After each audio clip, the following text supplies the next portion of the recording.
बधिघेर किसकी वीक सोतिता हो। आहाना की कहानी अब एक नए मोड़ पर पहुंच चुकी है। अब वो सिर्फ एक बहू नहीं, बल्कि अपने हक और इज्जत की पहचान बन चुकी है।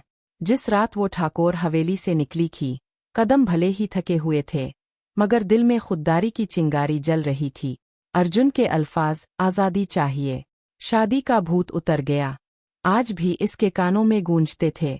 इसने इस घर को बचाने के लिए अपनी पहचान, अपने ख्वाब, हत्ता के अपने जेवर तक गिरवी रख दिए थे, मगर बदले में इसे सिला मिला तो सिर्फ ठुकराए जाने का। कुछ दिनों तक वो शहर की गलियों में अकेली भटकती रही, मगर टूटी नहीं, बल्कि और मजबूत हो गई। एक दिन किस्मत ने इसे एक ऐसी औरत से मिलवाया जिसने इसकी जिंदगी का रुख बदल दिया। वकील मीनाक्षी शर्मा। मीनाक्षी की आवाज़ में कानून की ताकत थी और दिल में इंसाफ की आग। आहाना ने सारी कहानी उनके सामने रखी।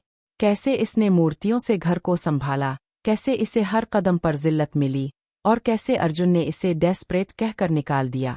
मीनाक्षी ने खामोशी से सब सुना और फिर कहा, आहाना, तुम इस घर की सिर्फ बहू नहीं, बराबर की हिस्सेदार हो। उन अल्फाज ने आहाना के अंदर बुझी हुई आग को फिर से दहका दिया। अब ये इसकी खुददारी की जंग थी, इसके वजूद की लड़ाई। कुछ हफ्तों बाद ठाकुर हवेली में हमेशा की तरह सुबह की चहल पहल थी। पिशीमोनी खुश थीं कि आहाना का साया उनकी जिंदगी से दूर जा चुका है। लिना अंदिरवाजिर दिस्तवा दिरवाजला सेमिनती एन मुरअब व एननत। आंखों में अज़म, चेहरे पर एतमाद, और साथ खड़ी थी मीनाक्षी शर्मा। पूरे आंगन में सन्नाटा छा गया। अर्जुन ने गुस्से से कहा, अब क्या चाहिए तुम्हें, और ये औरत कौन है? आहाना ने पुरज़्म लहजे में जवाब दिया, ये है मेरी वकील मीनाक्षी जी, और मैं यहाँ अपना हक लेने आई हूँ।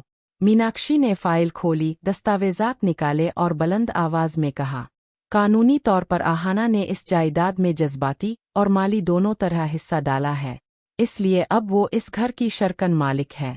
ये सुनकर अर्जुन के चेहरे का रंग उड़ गया। पिशीमोनी की मुस्कुराहट गायब हो गई और पूरा परिवार सकते में आ गया। इर्जुन बउलन इरसत्तौसिदीदित रामाऊ। आहाना ने इसकी आंखों में देखकर कहा, मिजसन इज्जतुत इर्जन, जब तुमने